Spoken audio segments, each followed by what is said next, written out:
현재의 수입은 소고기를 먹다가 삼겹살로 갈아탄 셈인데 그래도 더 소중한 가치를 얻었습니다.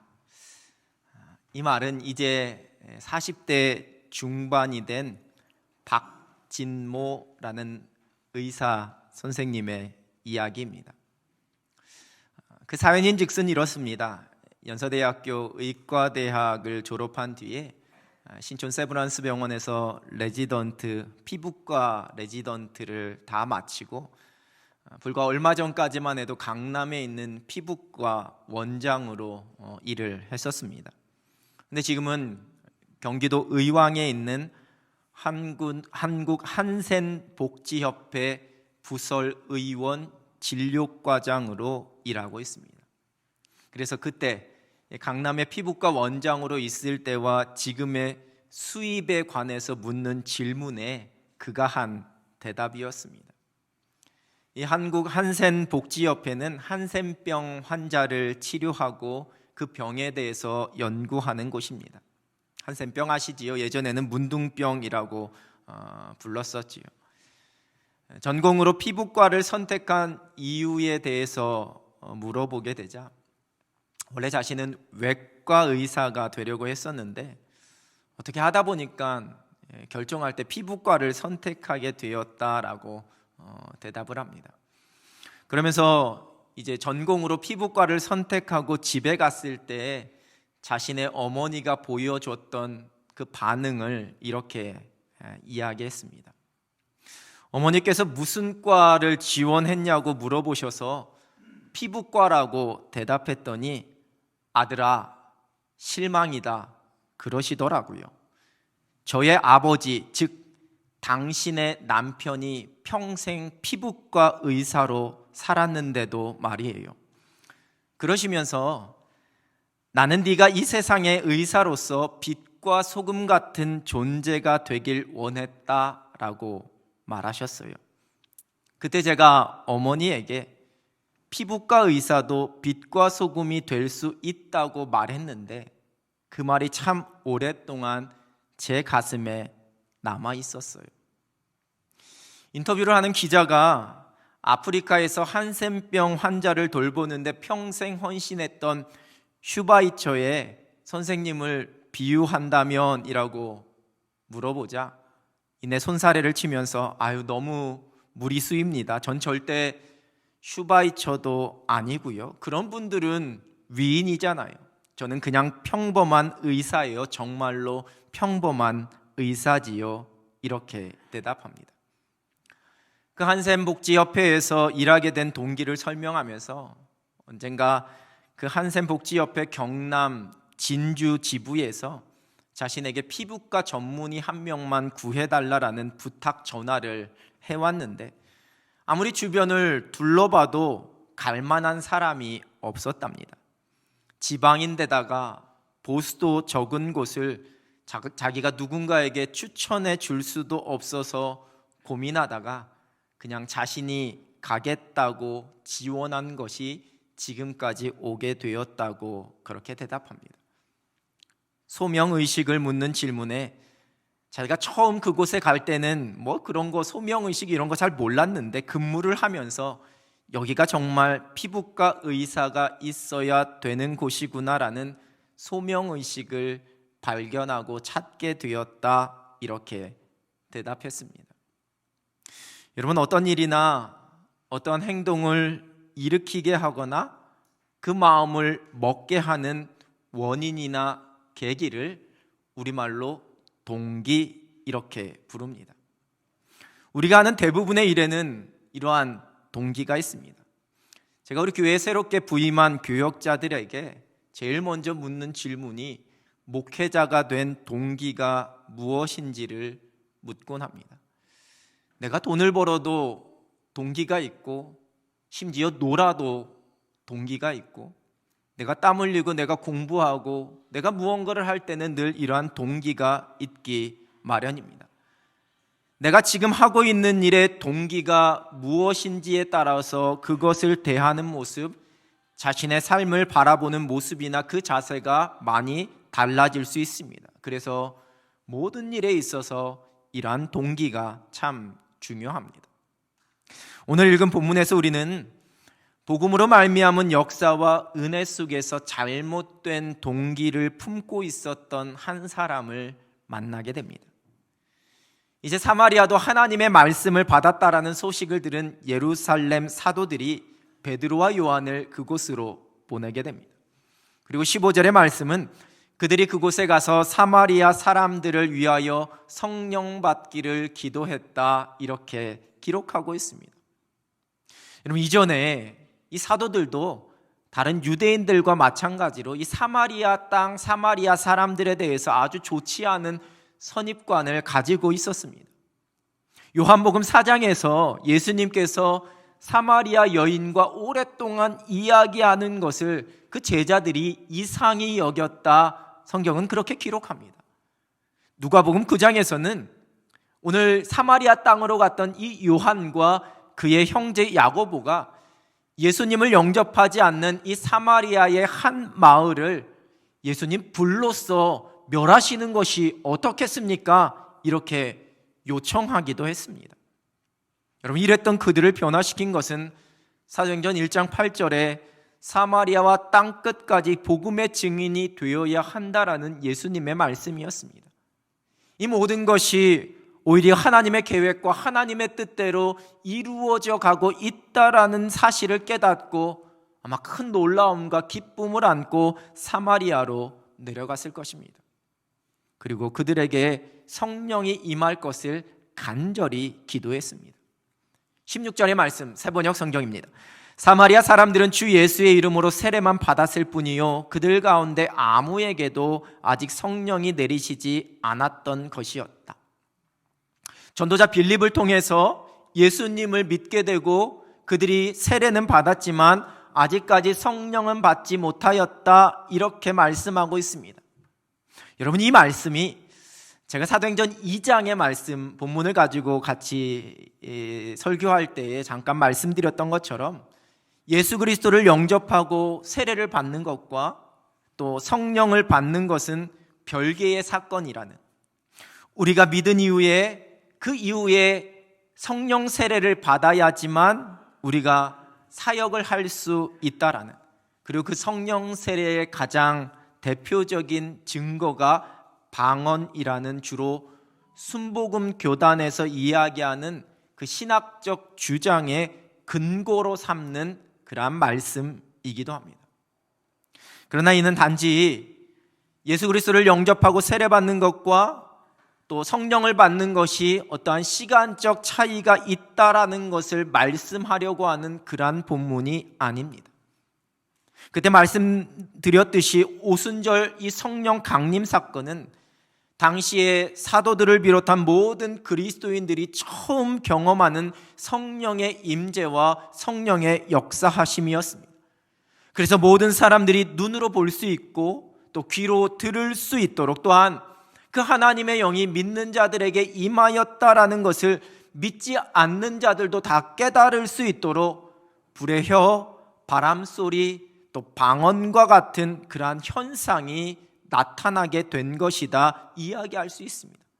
그리고 이제 그 이후에 복음이 전해지는 곳에서는 예수 그리스도를 영접하는 것과 성령의 임재하심의 역사가 동시에 일어났습니다. 아니, 거꾸로 성령의 임재가 먼저 일어나게 되어지고 그 후에 세례를 받게 되는 그러한 장면도 펼쳐지게 됩니다.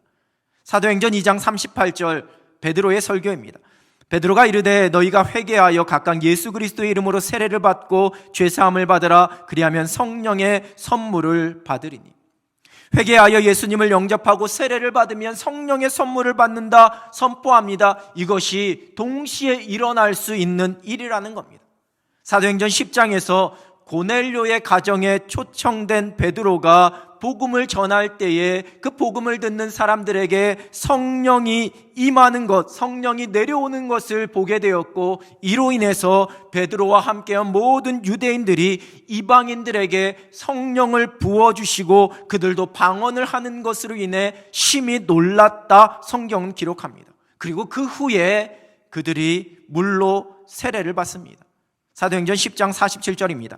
이에 베드로가 이르되 이 사람들이 우리와 같이 성령을 받았으니 누가 능히 물로 세례 베품을 금하리요 하고. 여러분, 오히려 성령을 받은 것이 물로 세례를 받는 것보다 먼저였습니다. 우리가 하나님의 일하심, 성령의 역사하심을 우리의 생각과 우리가 만들어 놓은 틀과 이론과 학문으로 제한해서는 안 됩니다.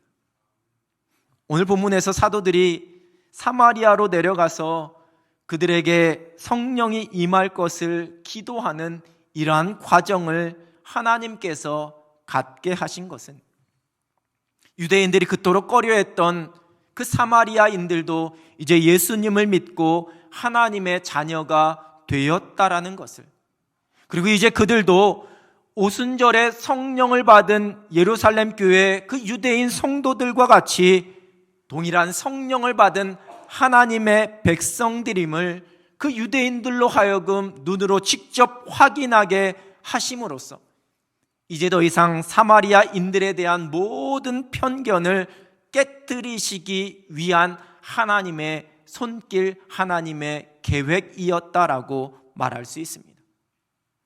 그렇게 세밀하신 하나님의 은혜와 그 역사의 그 현장 가운데 시몬이라는 사람이 있었습니다.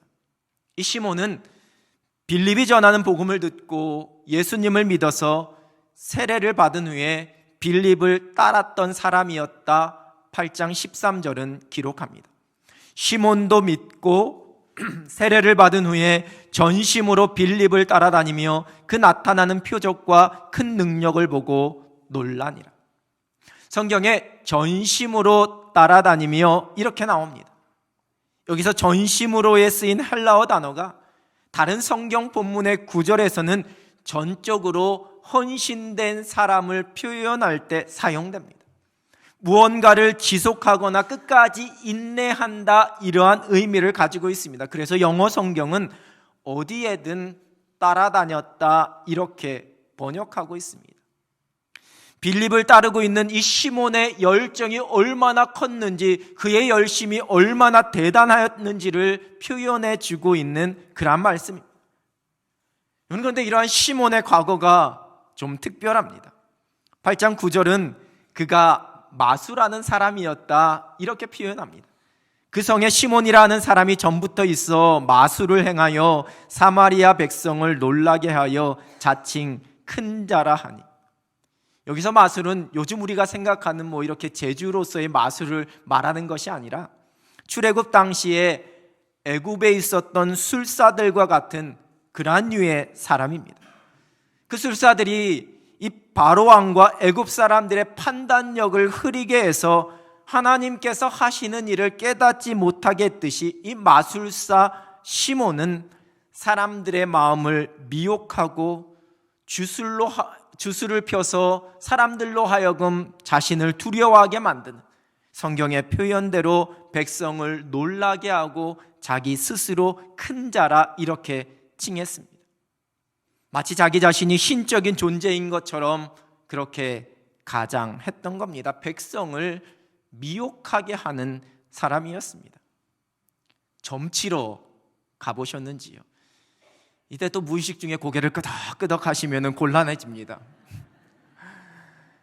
요즘은 인터넷으로도 점을 보는 것 같은데, 이 코로나 시대에 교회뿐만 아니라 점치는 것도 비대면 온라인 점 이래갖고 막 홍보를 하는 것 같더라고요. 일반적으로 이 대부분의 무속인들은 화장을 참 진하게 합니다. 평소 일상에는 안 그러다가 이 점을 보러 출근할 때면은 화장을 진하게 하고, 구슬할 때도 화장을 진하게 합니다. 얼굴에 분칠도 아주 강하게 하고, 이 눈썹과 입술도 아주 강렬하게 그렇게 화장합니다. 그리고 이 무속인들은 점치러 온 사람들에게 절대로 존댓말을 하지 않습니다. 언제 봤다고 대뜸 보자마자 반말을 하기 시작합니다. 나이도 상관없습니다. 신분도 상관없습니다. 무조건 다 말을 놓습니다. 일반화의 오류일지 모르겠지만 거의 대부분이 그렇습니다.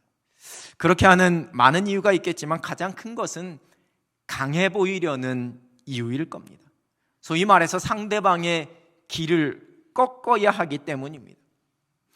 그래야 그 하는 말과 그 행동이 더 신빙성 있게 보이고 어떻게 거부할 수 없는 절대적인 권위가 있는 것처럼 보이기 때문에 그렇게 강렬한 인상과 강한 말투로 그렇게 이야기하는 겁니다. 자칭 큰 사람이 되어야 다른 사람을 미혹할 수 있습니다. 그러기 위해서 마술로 신비한 것을 보여주는 겁니다. 일반 사람들이 흉내낼 수도 이해할 수도 없는, 그래서 다르구나, 신적인 능력이 있구나, 이렇게 해서 따르도록 하는 겁니다. 시몬이 그랬습니다. 시몬에 대한 그 사마리아 사람들의 자세를 10절이 이렇게 기록합니다. 낮은 사람부터 높은 사람까지 다 따르며 이르되 이 사람은 크다 일컫는 하나님의 능력이라 하더라. 모든 사람들이 그를 추앙하면서 따랐습니다. 심지어 하나님의 능력이다 이렇게 말했습니다. 여러분, 그러한 상황 속에서 빌립이 사마리아에 가서 복음을 전하였습니다. 빌립이 사마리아에서 복음을 전할 때에 더러운 귀신들이 나가고 중풍병자와 못 걷는 사람들이 낫게 되었습니다. 시몬이 생각하기를 자기보다 더 센 사람이 이제 왔다 이렇게 생각했겠지요. 13절에 기록된 시몬이 예수님을 믿고 세례받고 전심으로 빌립을 따라다니고 빌립을 통해 나타나게 되는 표적과 큰 능력을 보고 놀라는 그 모습만 보게 되면 시몬이 완전히 회심해서 다른 사람이 되었다, 마치 무속인이 완전히 회심해서 그리스도인이 된 것처럼 그렇게 되었다라고 생각하게 됩니다. 그런데 그렇지 않았습니다. 여전히 그 속에 버리지 못한 마음이 있었습니다. 베드로와 요한이 말씀을 받은 그 사마리아 사람들에게 안수할 때에 성령이 임하는 것을, 그들이 성령을 받는 것을 본 그 시몬이 베드로와 요한에게 돈을 가지고 옵니다. 그리고 부탁합니다. 19절입니다. 이르되 이 권능을 내게도 주어 누구든지 내가 안수하는 사람은 성령을 받게 하여 주소서 하니. 그의 옛 습관과 옛사람과 옛 욕심을 버리지 못했습니다. 사람들이 그동안 자신이 행하는 일들로 인해 놀라고 그로 인해 자신을 추앙하고 마치 자신이 특별한 존재인 것처럼 그렇게 스스로 높이던 그 모습을 버리지를 못했습니다. 그래서 베드로와 요한이 기도할 때 사람들이 성령을 받게 되는 그 능력만 내가 가지게 된다면 내가 예전보다 더 큰 영예를 누릴 수 있고 더 큰 권력을 누리면서 그렇게 사람들에게 높임받을 수 있겠다라는 그러한 생각을 하게 되었습니다. 그래서 돈을 주고 그 능력을 사려고 했던 겁니다. 여러분, 중세교회에서 온갖 부와 권력을 누렸던 성직자들의 부패한 모습으로 인해 그때에는 직업 선택 1순위가 성직자였습니다. 심지어 그래서 성직 매매가 횡행했습니다. 이러한 성직을 사는 성직 매매를 사이몬이 영어 철자로 SIMONY 이렇게 불렀는데요. 이 단어가 바로 오늘 본문에 나오는 영어 철자로 시몬의 영어 철자 SIMON, 이 바로 이 시몬이 돈으로 성령의 능력을 사려고 했던 그것에서 그 단어가 유래되었다 이렇게 전해지기도 합니다. 시몬은 전에 자신이 마술을 행하며 사람들로부터 높임받았던 것과는 이제 비교도 안 되는 더 강력한 그 성령의 능력으로 자기가 더 큰 권능을 행하게 될 때 자신이 누리게 될 그 모습을 기대했던 것입니다. 야망입니다. 야망이라는 단어 여러분 들으실 때에 제일 먼저 어떠한 이미지가 떠오르시는지요? 제가 만약에 여러분에게 남현교회 담임 목사인 저에게는 야망이 있습니다.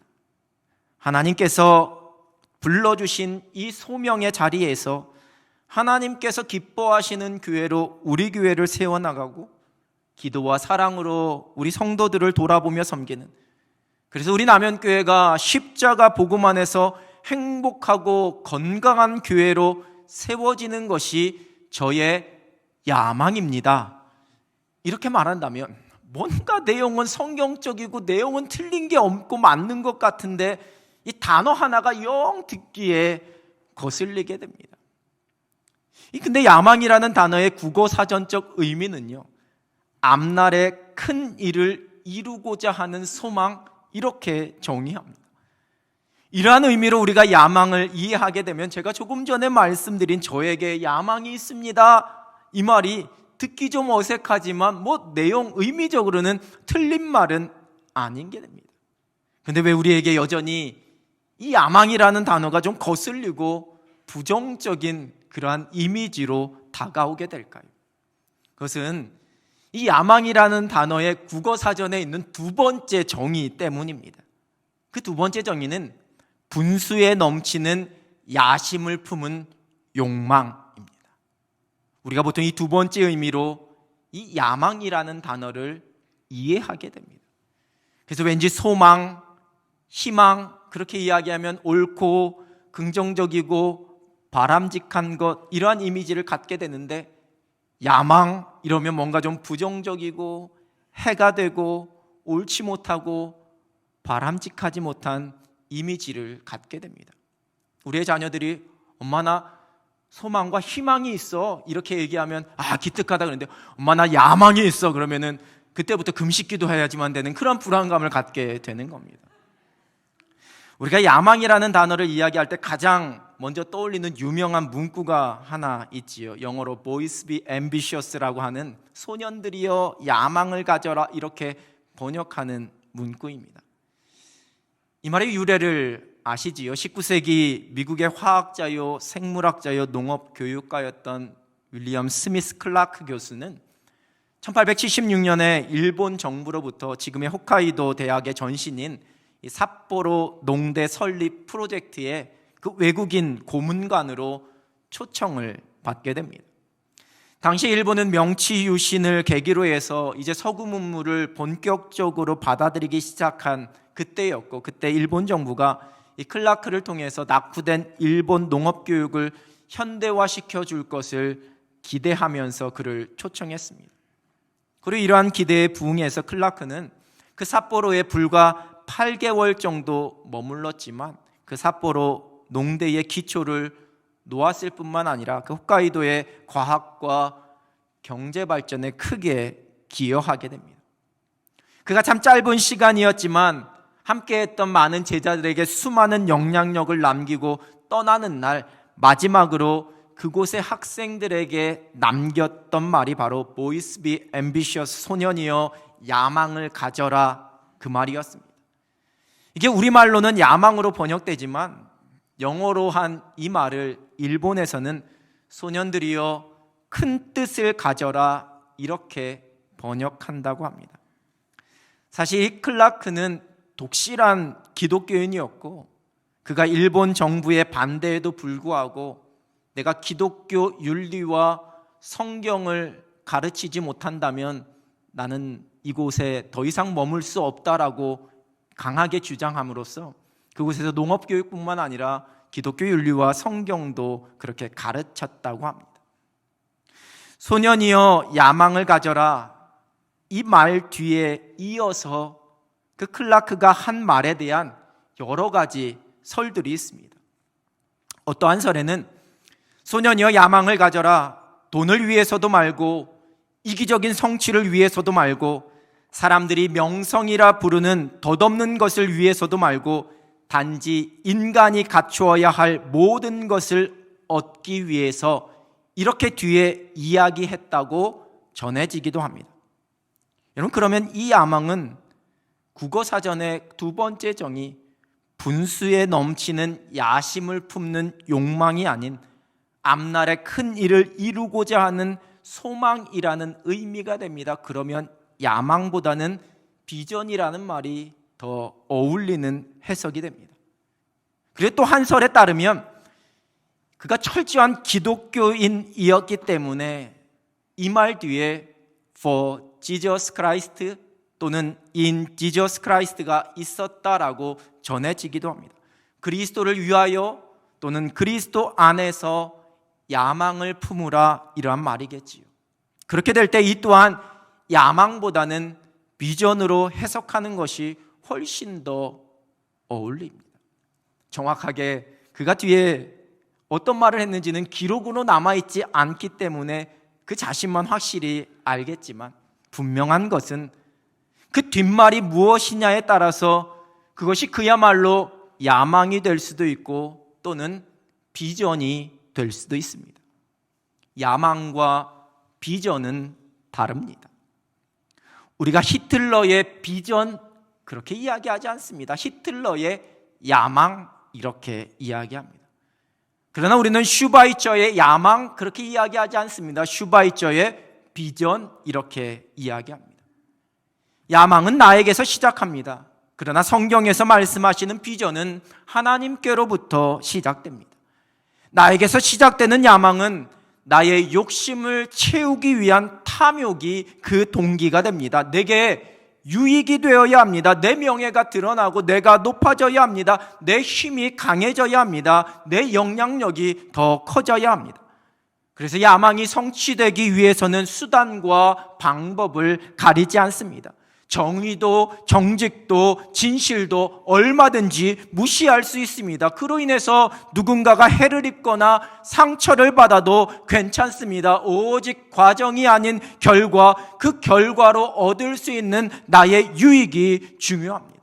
그래서 야망은 사람의 생각과 사람의 계획이 모든 것을 좌지우지하고 그것에 따라 이루어집니다. 베드로는 야망을 가지고 돈으로 성령의 권능을 사려는 시몬에게 본문 21절에서는 하나님 앞에서 내 마음이 바르지 못하니 책망합니다. 그 동기가 바르지 못하다라고 책망하고 있는 겁니다. 22절에서는 너의 이 악함을 회개하고 주께 기도하라 말씀합니다. 그리고 23절입니다. 내가 보니 너는 악독이 가득하며 불의에 매인 바 되었도다. 악독이 가득하여 불의에 매인 바 되었도다. 하나님의 은혜를, 성령의 권능을 나의 욕심을 채우려는 야망의 도구와 수단으로 삼아버린 시몬을 향한 하나님의 책망이요 하나님의 심판입니다. 하나님의 은혜를 야망의 수단으로 전락시켜 버리면 안 됩니다. 그러나 하나님께로부터 시작되는 비전은 하나님 나라와 다른 사람의 유익이 그 목적이 됩니다. 먼저 하나님의 나라와 그 의를 구하는 것, 그것이 곧 비전입니다. 내가 좀 희생하고 내가 좀 손해봐도 괜찮습니다. 하나님 나라와 복음을 위해 그러한 거룩한 손해와 희생을 즐거워합니다. 지금 당장 내 손에 쥐어지는 유익이 없어도 괜찮습니다. 하나님께서 나를 위한 상급을 저 하늘에 예비해 두셨기에, 하나님께서 모든 것을 기억하시고 모든 것을 판단하시기에, 하나님께서 다 알고 계시기에 괜찮습니다.